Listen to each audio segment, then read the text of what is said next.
Morning बच्चों, very good morning everyone. देखिए, अभी इस लेक्चर में हम लोगों को पढ़ना है एक्सपेंस रिलेटेड टू अमलगमेशन। देखिए बच्चों, जब कोई दो कंपनी अमलगमेट होती है तो जाहिर सी बात है एक्सपेंस लगता है। बच्चों, आपको याद है आपने अकाउंट्स में AS14 पढ़ा था। जब अकाउंट्स के सर आपको अकाउंट्स पढ़ा रहे थे तो आपने अकाउंट्स में AS14 पढ़ा है, अकाउंटिंग स्टैंडर्ड 14, अमलगमेशन से रिलेटेड। बच्चों, आपने अमलगमेशन पढ़ा होगा, इंटरनल रिकंस्ट्रक्शंस, इस तरह के कुछ चैप्टर्स को पढ़ा होगा, शायद आपको याद हो रहा होगा। देखिए बच्चों, जब दो कंपनी आपस में अमलगमेट होती है बच्चों, आपस में मर्ज होती है, तो एक्सपेंस तो लगेगा ना बच्चों। तो देखिए, टैक्स कहता है बच्चों की एक्सपेंस रिलेटेड टू अमलगमेशन। मतलब बच्चों, अमलगमेशन से रिलेटेड जो भी एक्सपेंसेस लगता है एक कंपनी को, बच्चों एक कंपनी को जो भी अमलगमेशन में एक्सपेंस लगेगा, अलाउड अंडर सेक्शन 35 डी, वो अलाउ कर दिया गया है सेक्शन 35 डी में। आप सोच रहे होंगे कि सर ये अलाउड का सेंस क्या है। पहले इस बात को समझिए बच्चों। आप ये समझ रहे होंगे कि अलाउड का सेंस क्या है। बच्चों, अलाउड का मतलब हुआ कि ये एक्सपेंस डिडक्टेबल है। समझिएगा बच्चों, अलाउड का मतलब यहां पर हो रहा है डिडक्टेबल। डिडक्टेबल मतलब आप प्रॉफिट और लॉस अकाउंट में डिडक्ट कर सकते हैं। डिडक्टेबल कहने का मतलब बच्चों, जब हम प्रॉफिट और लॉस अकाउंट बनाएंगे तो अमलगमेशन में जो हमारा एक्सपेंसेस होगा, अमलगमेशन में जो भी लीगल फॉर्मेलिटीज होती है, एक्सपेंस होगा, वो डिडक्टेबल है। लेकिन बच्चों, ऐसा नहीं है कि इसके पीछे कोई कंडीशन नहीं है, मतलब डायरेक्ट डिडक्टेबल हो जाएगा, ऐसा नहीं है बच्चों। सेक्शन 35 अपने कुछ कंडीशंस को, कुछ शर्तों को रखता है। समझिएगा, सेक्शन 35 डी आपके सामने कुछ कंडीशंस, कुछ शर्तों को रख रहा है बच्चों।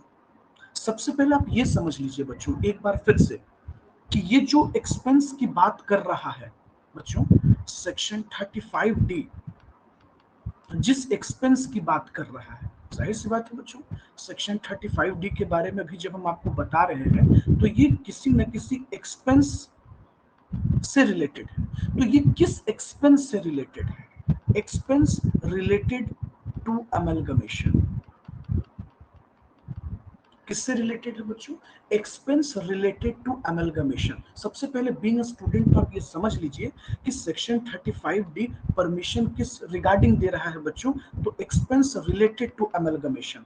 जब दो कंपनियां बच्चों आपस में अमलगमेट होती है तो उसके रिलेटेड है बच्चों।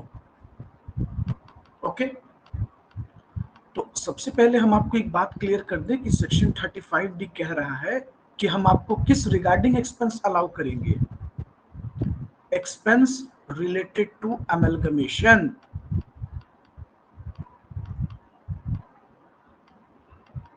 Expense related to amalgamation.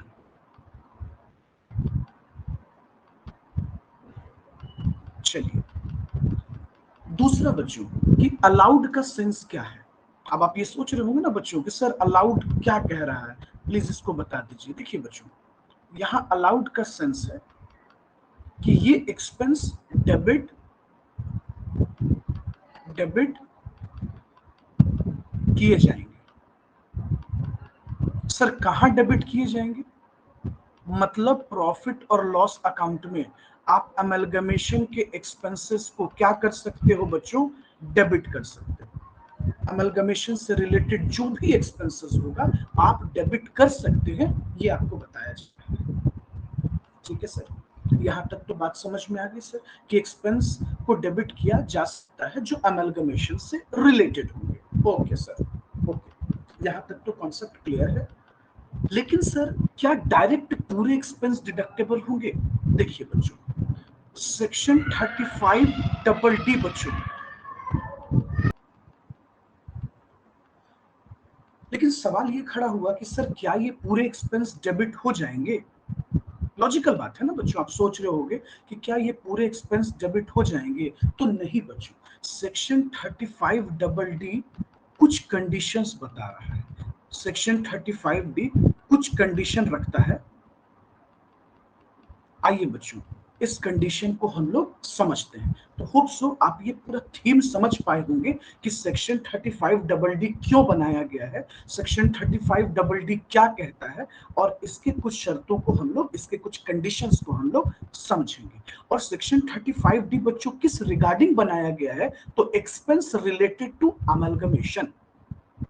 Okay, देखिए बच्चों अब वो कंडीशंस क्या है जो हम लोग के दिमाग में चल रहा है। सबसे पहला सवाल बच्चों कि कौन कौन से एसएससी डिडक्शन ले सकता है। सर सेक्शन 35 डबल डी किसके लिए है? ऑब्वियसली बच्चों ये क्वेश्चन मन में आ रहा होगा कि सर सेक्शन 35 डबल डी कौन कौन एसएससी इसका बेनिफिट अवेल कर सकता है। तो कहता है बच्चों कि डिडक्शन कौन कौन ले सकता है, तो इंडियन कंपनी डिडक्शन ले सकता है। समझिएगा बच्चों, अगर वो कंपनी इंडियन कंपनी है तो वो डिडक्शन ले सकता है, सबसे पहली बात। दूसरी सबसे बड़ी बात, नेचर ऑफ एक्सपेंस, ये एक्सपेंस कैसा है, तो आपको जवाब मिलेगा बच्चों expense related to amalgamation and demerger. बच्चों एक्सपेंस जो अमलगमेशन और डीमर्जर से रिलेटेड है वो आपको अलाउड है, लेकिन कुछ कंडीशन के साथ। कहा जाता है कि ये डिडक्शन आपको एक साल में नहीं मिलेगा, ये डिडक्शन आपको 5 इक्वल एनुअल इंस्टॉलमेंट में मिलेगा। मतलब बच्चों 5 सालों तक ये डिडक्शन आपको मिलेगा। आइए बच्चों एक एग्जांपल हम लोग लेते हैं। जैसे एक एग्जांपल लेते हैं बच्चों, एक कंपनी है हीरो, दूसरा कंपनी है होंडा। बच्चों ये दोनों कंपनी मर्ज होकर बन गई हीरो होंडा। ठीक है बच्चों, ये एक एग्जांपल है, आप इसको एज एग्जांपल देखिएगा। अब आप ये सोच रहे होंगे सर ये दोनों तो अलग हो गई, ठीक है, तो एक एग्जांपल के रूप में समझना है। तो हीरो हो गया, एक होंडा हो गई। बच्चों ये दोनों कंपनी मिल जाती है और हीरो होंडा बनाती है। तो सवाल ये खड़ा हुआ बच्चों कि सर जाहिर सी बात है कहीं ना कहीं लीगल फॉर्मेलिटीज तो लगेगा सर। सर बहुत सारी लीगल फॉर्मेलिटीज होगी, और बच्चों इन लीगल फॉर्मेलिटीज में लगता है खर्च, एक्सपेंस।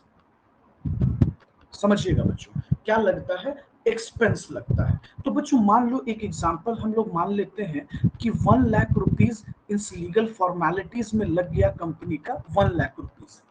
ठीक है, और सर ये मर्जर जो हुआ है मान लेते हैं प्रीवियस ईयर 2021 में हुआ है, प्रीवियस ईयर 2021। तो सर सवाल ये खड़ा हुआ कि क्या ये पूरा डिडक्शन मिल जाएगा। देखिए बच्चों अगर हम अकाउंट्स के अकॉर्डिंगली प्रॉफिट और लॉस अकाउंट बनाते, देखिए बच्चों कंपनी एक्ट के अकॉर्डिंगली अगर हम लोग बनाते हैं प्रॉफिट और लॉस अकाउंट, तो ये कहता है कि ये जो अमलगमेशन एक्सपेंस लगा 1 लाख रुपीज आप डेबिट कर लो।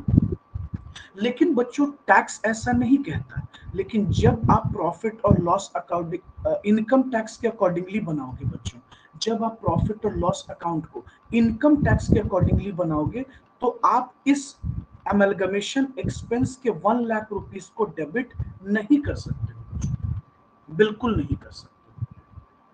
ये गलत हो जाएगा, इनकम टैक्स इसको अलाउ ही नहीं करता। तो कंडीशन क्या है सर, अकाउंट्स तो अलाउ कर रहा है सर, अकाउंट्स में तो कहा कि भाई एक्सपेंसेस है तो डेबिट कर लो, लेकिन ऐसा नहीं है। देखिए बच्चों इनकम टैक्स क्या कहता है इस बात को समझिए। इनकम टैक्स कहता है कि इस एक्सपेंस को हम 5 इक्वल इंस्टॉलमेंट में अलाउ करेंगे। तो बच्चों देखिए, तो सबसे पहले कंपनी प्रीवियस ईयर बच्चों 2021 में डिडक्शन ले जाएगी।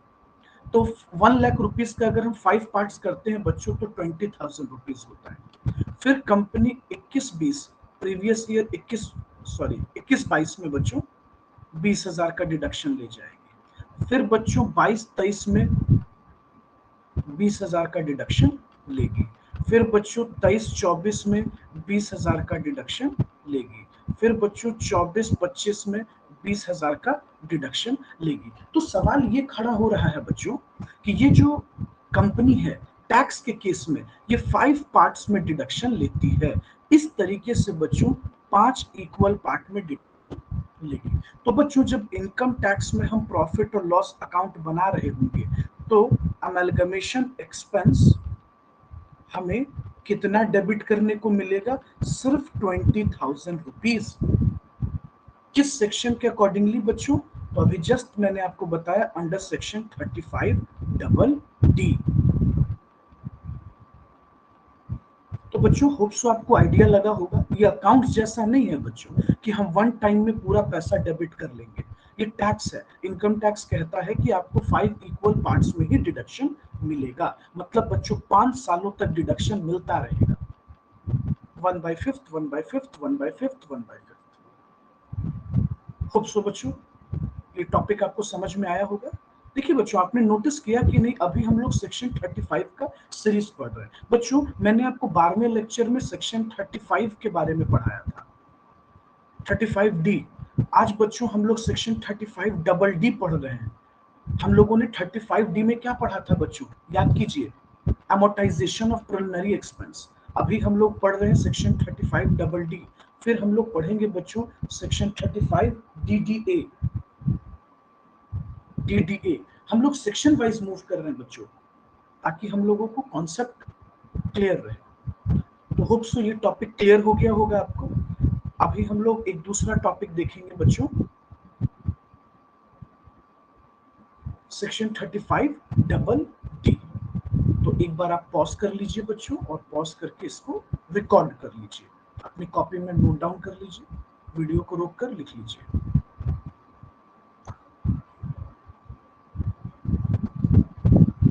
नोट डाउन कीजिए बच्चों।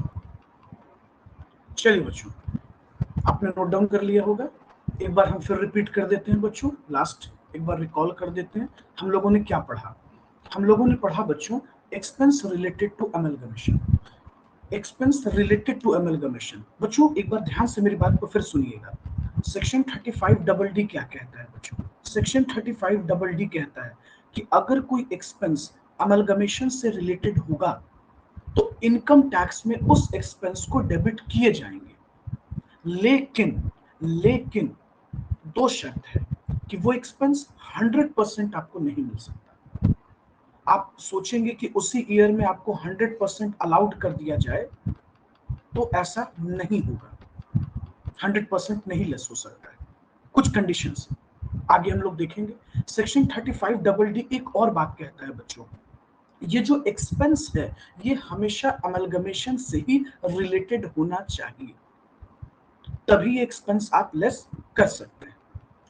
ओके, अब दूसरा सवाल ये खड़ा हुआ कि सर सेक्शन 35 डी इस बात की अथॉरिटी किसको किसको देता है? मतलब सर ये कौन कौन लोग हैं जो लेस कर सकते हैं? देखिए बच्चों सेक्शन 35 डी कहता है कि इंडियन कंपनी होना चाहिए। अगर फॉरेन कंपनी रहा तो ये सेक्शन उनके लिए नहीं है। कौन कौन से एसएससी? बस कंपनी एसएससी। वो भी बच्चों कंपनी में भी कंडीशन है इंडियन कंपनी, और किसी के लिए नहीं कहा गया है बच्चों। बस इंडियन कंपनी ही इसका बेनिफिट ले सकती है। दूसरा, ये एक्सपेंस किससे रिलेटेड होना चाहिए?